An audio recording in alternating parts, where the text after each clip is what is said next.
Sujud sujud di sab'ah. Jadi syarat sujudnya sujud.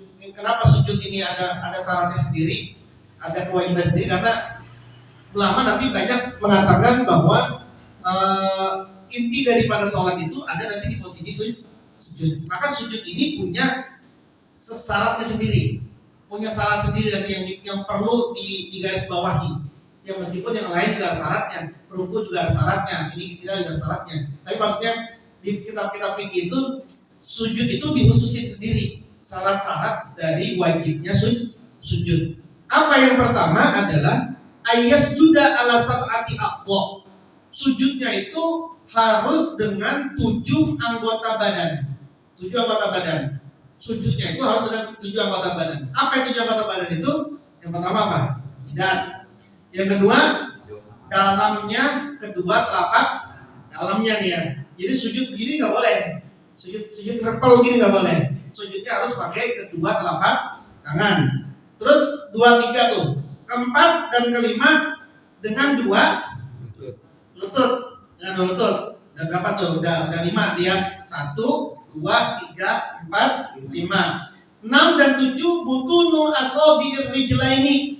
Dalamnya apa jari-jari kedua kaki. Ya, 2 kaki. Jadi 2 kaki seperti ini. Nah, 7 anggota badan ini menjadi apa? Anggota badan yang hukumnya wajib. Maksudnya apa?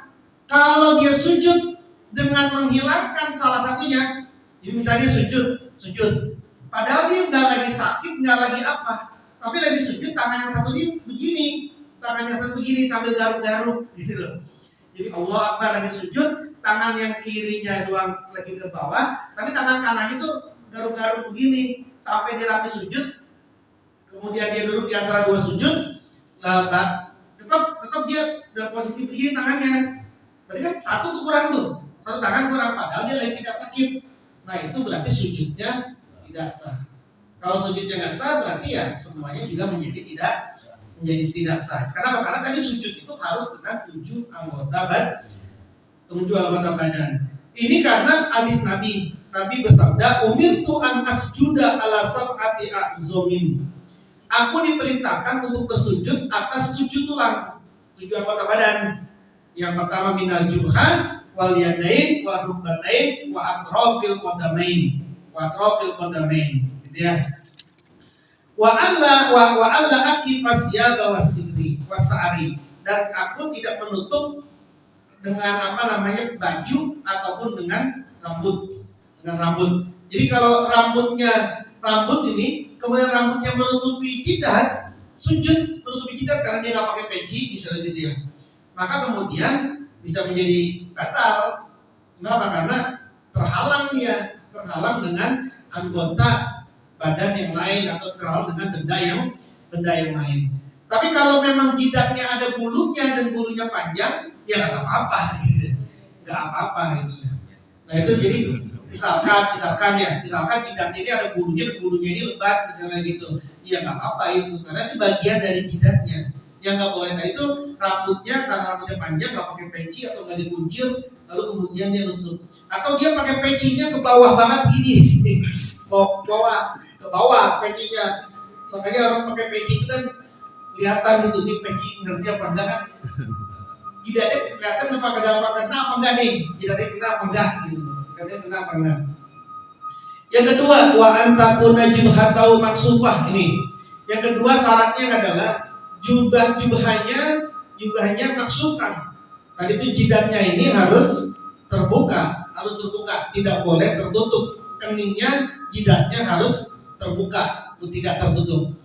Yang ketiga, wa tahammulu bi ra'sihi, membebankan kepalanya. Jadi diberatin sedikit, ditekan sedikit, meskipun gak harus digosok-gosok, kagak ada dari itu apa ya, baru sholat seminggu udah hitam jidat-jidat ya nggak apa-apa gitu, tapi maksudnya kok bisa ya nggak apa-apa juga gitu. Terus awalnya diberatin, ditekan dikit kepala buat tahammul. Jadi jangan cuma ditempelin doang, tapi ditekan sedikit, dibebani sedikit, kepalanya ditekan sedikit. Yang keempat, wa adabul huwi li ghairihi, tidak melakukan sujud kecuali untuk sujud. Jadi tidak bermaksud sujud dengan sujud selain sujud. Jadi dia sujudnya itu memang pengen sujud, bukan untuk yang lain-lainnya. Terus yang kelima, wa alla yasjuda ala sayyidin. Jadi maksudnya dia sujud itu bukan karena yang lain-lain, memang karena dia buat sujud, bukan buat yang apa-apa gitu kan. Emang ada aja mungkin dia lagi pengen mungkin aja gitu kan, gitu. Jadi nggak sujud, memang pengen sujud, pengen dengan sujud gitu. Yang kelima, wa alla yasjuda ala sayyidin. Tidak boleh sujud atas sesuatu yang taharraka bi harakatihi, yang dapat bergerak dengan bergeraknya sesuatu itu. Kita sujud terhadap sesuatu, ya kalau kita sujud di situ, dia ikut bergerak ini, dia ikut bergerak. Kan kalau kita sujud di lantai begini kan dia ikut bergerak nih. Tapi kalau misalnya sujud di mana? Di kasurnya yang goyang gitu, ya kita berdirinya ada goyang. Tapi kalau dia disujud kan itu bergoyang itu, gitu ya. Tidak boleh bersujud atas sesuatu yang bergerak sebab bergeraknya sesuatu tersebut tidak boleh. Yang keenam, wartifa'u asafilihi ala a'alihi, harus meninggikan bagian bawahnya atas bagian atasnya. Jadi pantatnya ini harus lebih tinggi daripada palanya. Tidak boleh dipenekin begini. Yang bawah itu mengangkat bagian bawahnya atas bagian bagian di atasnya dia gitu. Di atasnya kepala. Jadi kepalanya itu harus lebih rendah daripada pantatnya. Gitu ya. Jadi harus ditinggikan, tidak boleh di bawah, kecuali udah kegemukan atau dia lagi sakit, jadi nggak bisa ngangkat banget ini gitu ya. Nggak bisa ngangkat banget pantatnya gitu ya, nggak apa-apa. Pokoknya kalau orang sakit mah dibolehin aja apa juga gitu ya. Terserah, jadi mau milih orang sakit atau milih orang sehat. Kalau milih orang sakit boleh mau puasa mau apa, sholat gitu nanti mau duduk boleh, mau apa boleh gitu kan ya. Terserah aja gitu. Mau milih orang sehat, mau milih orang sakit bebas saja gitu. Nah, yang ketujuh yang terakhir, wa tumakninatu fihi. Tumakninah. Jadi tenang di dalam bersujud. Inilah tujuh di dalam wajibnya syaratnya sujud. Syaratnya sujud. Yang di dalam syaratnya ini, yang di dalam tujuh syarat ini ada satu syarat yang di dalamnya juga terdapat tujuh syarat. Dari itu sujudnya harus dengan tujuh anggota badan. Nah, maka kalau di Quran katakan gini, simahum fi wujuhihim min asaris sujud. Bukan simahum fi apa? Telapak tangan fi rijlihim atau fi kanafihim min asaril apa sujud. Tapi dia sujudnya gitu. Terlihat tanda-tanda mereka di wajah mereka, tanda-tanda di wajah mereka min asari sujud, dari bekas sujud, bukan dari bekas iktidal, bukan dari bekas dia ruku, bukan dari bekas dia berdiri, tapi dari bekas sujud yang disebut tuh. Berarti sujud ini memang punya khususan sendiri nih, punya khususan. Makanya para ulama-ulama tasawuf juga punya konsentrasi nih terhadap sujud ini, terhadap sujud. Maka kata Allah tadi, tanda-tanda di wajah mereka dari bekasnya sujud. Tapi rasanya tidak ada ulama-ulama tafsir yang mengartikan asari sujud ini hitam jidatnya. Asari sujud ini berupa sama dengan fisik. Kan tadi Quran aja begitu ya. Simahum fi wujuhihim min asari sujud. Tanda-tanda mereka ada di wajah-wajah mereka berupa bekas sujud. Nah, asari sujud ini bekas sujud jangan diartikan fisik. Jangan diartikan fisik. Itu baca Quran itu. Makanya pahami Quran itu nggak boleh sembarangan gitu. Kayak asari sujud. Kenapa kok itu diterjemahin? Qurannya ada kok. Min asari sujud, dari bekas sujud. Bukan, bekas sujud itu bukan fisik. Nggak ada ulama itu yang apa tahu saya nggak ada itu gitu ya, yang menafsirkan asal sujud artinya as-sawadu fi jubhatihi, hitam di dalam jidatnya. Enggak itu. Min asal sujud itu maknanya lebih kepada hakiki. Tanda-tanda di wajah mereka itu dari bekas sujud. Apa? Sujud itu apa sih? Sujud itu adalah penghambaan, penghinaan total terhadap diri kita. Kita ini sedikit, kita ini kecil, kita ini hina. Bahkan otak kita ini kita agung-agungkan. Kalau lagi sujud itu lebih tinggian pantat yang kita buruk-burukan, yang kita jijik-jijikan, yang kita hina-hinakan di pantat. Ini kalau lagi sujud ini lebih tinggi pantat daripada kepala ini. Daripada kepala. Kepala ini kan simbol kesombongan ini kan. Kepala ini adalah simbol kesombongan kepala ini nih. Karena kan orang keras kepala lu kan keras kepala ngomongnya kan, mana ada keras pantat lu kan ada gitu. Yang ada keras kepala emang lu. Nanti kan keras kepala ini kan orang yang apa sih? Nah, kalau lagi sujud itu posisinya dia lebih rendah daripada pantatnya. Nah, orang kalau sudah memahami itu, maka fi wujud ini ada wajahnya. Ini tandanya apa? Ngelihat orang tidak dengan kebencian, melihat orang tidak dengan kesombongan, melihat orang tidak dengan keangkuhan, melihat orang tidak dengan kedengkian, segala macam itu. Wajahnya ini berseri-seri gitu loh. Wajahnya ini tenang. Karena kan sering juga saya bilang, Anda kan bisa melihat dari raut wajahnya sih. Mana wajah yang orang ini kayaknya sentimen banget, orang ini kayaknya angkuh banget, ini ngeremehin banget, kan kelihatan banget sih. Kan kelihatan banget kan ya. Kalau kata apa namanya pelawak kan gitu, ketawa aja kan ada ketawa tiga versi, ketawa yang sesungguhnya, ketawa karena menghormati, ketawa karena ngejek, itu kan beda-beda itu kan nadanya kan. Ketawa yang sesungguhnya kan gimana ketawa sesungguhnya kan beda sama ketawa yang menghormati, padahal nggak lucu, tapi ketawanya itu menghormati itu beda lagi itu. Sama ketawa ngejek itu beda lagi. Nah, mukanya juga kan kelihatan. Maka orang yang sudah tawadu, orang yang sudah benar-benar masuk dia dalam konsep sholatnya, akan terlihat di wajahnya itu. Di wajahnya ini akan terlihat orangnya tidak terlihat angkuh, orangnya berseri-seri, enak dilihat, tidak melihat dia itu tidak terlihat dia sombong apa segala macam. Kan semua min asari sujud ini maksudnya. Nah, dari bekas sujud dia, masih dari bekas penghambaan dia kepada Allah. Karena dia sujud terus, maka kemudian hatinya menjadi jembar. Ketika hatinya jembar, apapun yang masuk dalam dirinya tidak menjadikan sesuatu bagi dia. Kan sering saya coba, yang sering banget saya ngomongkan, ibu kan kalau lagi susah hatinya, kelihatan ke mukanya. Muka ibu lagi punya duit sama muka ibu lagi gak punya duit, beda apa enggak? Oh, beda banget kan? Kenapa? Karena persoalan hatinya kan lagi gak enak kan? Hatinya lagi gak enak. Kan kemana melihat itu? Lihat apa melihatnya? Kamu melihat tangannya apa? Apa yang dilihat?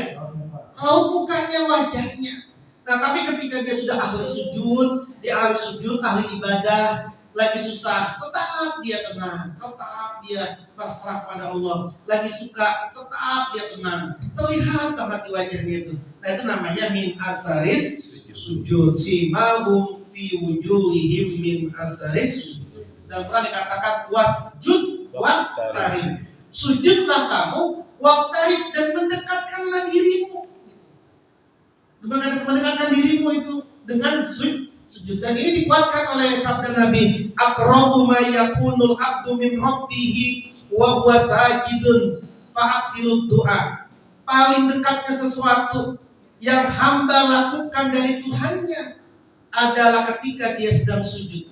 Jadi sedekat-dekatnya makhluk sama Allah itu adalah saat dia sedang sujud. Fa'aksirud du'a, kata Nabi, perbanyaklah berdoa ketika lagi sujud. Ya, kalau di sholat sendirian, kalau di sholat jamaah dipanjang-panjangin, nanti dipikir makmum dia udah bangun, gitu ya. Tapi dia kedengeran, akhirnya makmum disujud. Nah, udah kali dia udah bangun lah, masih sujud, dia sujud lagi, jadi batal tuh makmumnya. Makmumnya jadi rusak. Makanya kalau lagi sholat jamaah, udah kalau jamaahnya nggak usah teko-teko. Ini jamaah maksudnya udah ingat sama yang lain, ingat yang lain. Kalau mau sholat mau sujud tilawah, misalnya kan gua sujud gua itu kan sujud tilawah, ngomong dulu sama makmum, ngomong dulu gitu. Jangan belum ngomong udah mau sujud tilawah, jangankan di masjid sini Indonesia itu kalau ada Jumatan apa sholat subuh di Masjidil Haram, di Masjid Nabawi itu kan sering dipakai sholat sajadah, jangan seringnya. Nah itu kan ada sujud tilawahnya. Itu aja orang pada bingung itu. Saya jamaah itu mesti ada ngomong, Ustaz, itu tadi kok 3 kali ya sujudnya ya, kata gitu, nanti 3 rakaat ya. 3 rakaat gimana itu tadi sujud? Itu tadi sujud itu tadi itu sujud tilawah. Tapi karena orang awam nggak tahu, dipikir Allah Akbar, dipikir itu ruku, padahal itu sujud. Nanti setelah sujud dibangun lagi gitu loh. Kok tadi begitu sholatnya ya? Ya karena kan orang awam, namanya juga orang awam. Jangankan di sini, di Masjidil Haram aja sering banget di Masjidil Haram terlihat banget, Masjidil Haram terlihat banget itu orang paham itu sujud tilawah apa enggak, terlihat semua di situ gitu ya. Nah makanya jadi imam udahlah, apalagi teman-teman yang kita udahlah nggak usah neko-neko, nanti makmumnya berantakan, siapa yang mau menanggung gitu ya. Jadi itu tadi fa'aksiru doa, perbanyaklah doa ketika lagi sujud. Ya silakan, kalau lagi sholat sendiri mah silakan. Kalau sholat jamaah biasanya kan ada yang sholat sujudnya di sujud terakhir dilamain.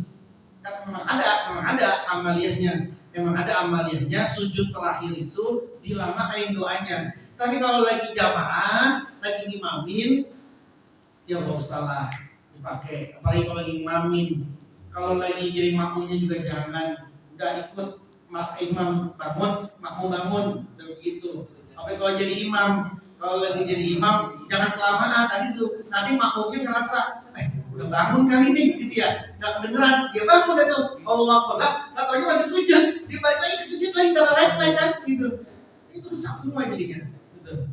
Nah, aqrabu ma yakunul abdu min rabbi wa huwa sajidun fa'aksiru du'a. Dalam hadis yang lain dikatakan, alaika bikasrati sujud lillah. Engkau ini perbanyaklah sujud kepada Allah. Fa innaka la tasjudu lillah sajdatan. Sesungguhnya engkau tidak bersujud dengan satu sujud saja, illa kecuali rafa'akallahu biha darajatan. Allah akan angkat dengan satu sujudmu 1 derajat. Wa hatta anka biha khati'atan. Allah akan hapus sebab satu sujudmu 1 dosa. Jadi perbanyaklah sujud. Maksudnya perbanyak sujud itu berarti memperbanyak sholat. Bahkan sujud, kata ulama-ulama tasawuf itu juga, sujud itu membentuk nama Muhammad. Jadi kalau Anda tuliskan nama Muhammad itu bisa terlihat seperti posisi orang sedang sujud. Sayyidina Ali karramallahu wajhah mengatakan, sujud pertama itu kan dari bawah kita sujud nih, Allahu Akbar, sujud pertama itu adalah sebuah ungkapan dari Allahumma innaka minha khalaqna. Ya Allah, sesungguhnya Engkau menciptakan kami dari tanah. Sujud pertama. Kemudian bangun dari sujud, minha akhrajtana. Dari tanahlah Engkau mengeluarkan kami. Kan kita kan dari tanah nanti dibangkitin lagi kan. Terus wa ilaina tu'iduna, dan kepada kamilah Engkau mengembalikan kami. Itu untuk sujud yang kedua gitu, sujud yang keduanya. Terus bangun yang keduanya ini adalah minha takhrujna taratan ukhra. Dan dari tanah jugalah Engkau mengeluarkan kami taratan ukhra, yaitu saat yang kedua. Kan kita nanti dibangkitin lagi kan taratan ukhra. Kita aslinya dari tanah nih. Nenek moyang kita dari tanah. Nah itu kata Sayyidina Ali, sujud yang pertama pengungkapan bahwa kita ini adalah diciptakan dari tanah. Terus kemudian sujud yang kedua itu adalah bahwa kita nanti akan kembali lagi kepada tanah. Nah ini kata Sayyidina Ali 4. Nah kalau dulu saya pernah diijazahkan sama pengen sahabat itu doanya tuh hampir sama kayak gitu. Kalau lagi nyiram makom, atau kalau lagi ngasih tabur bunga. Jadi kalau lagi tabur bunga itu di makom itu jangan main gini-gini aja, gitu, ada doanya itu, ada caranya gitu ya. Jadi 3 kali gitu, Jadi kita taruh di palanya dulu sambil baca minha khalaqnakum. Gitu ya. Minha khalaqnakum ya. Wa minha apa? Minha khalaqnakum wa fiha minha khalaqnakum wa minha kharajnakum. Ya, khalaqnakum wa minha kharajnakum wa fiha nu'idukum taratan ukhra. Wa minha nu'idukum taratan ukhra. Karena saya tulisin deh. Nanti saya kasih tahu. Jadi kalau lagi apa namanya nabur di kepalanya minha. Jadi misalnya kan mana nih? Misalnya bunga segenggam. Jangan langsung dihabis dulu, jangan dikit dulu minha.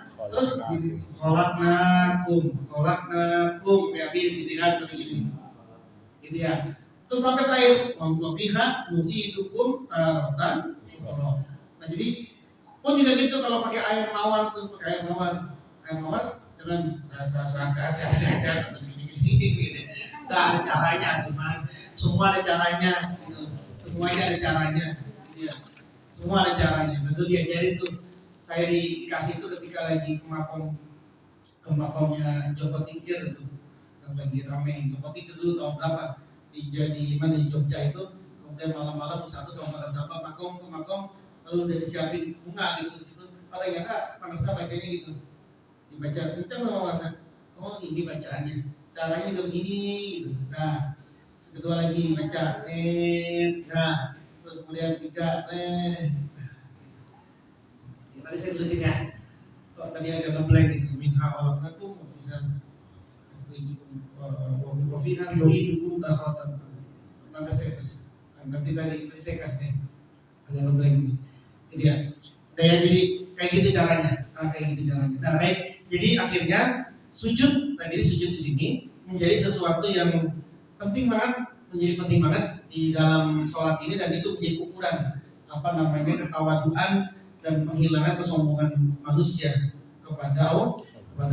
Wallahu a'lam bishawab. Al-Fatihah. A'udzubillahi minasyaitonir rajim. Bismillahirrahmanirrahim. Alhamdulillahirabbil alamin arrahmanir rahim maliki yaumiddin. Iyyaka na'budu wa iyyaka nasta'in ihdinas siratal mustaqim صراط الذين أنعمت عليهم غير المغضوب عليهم ولا الضالين.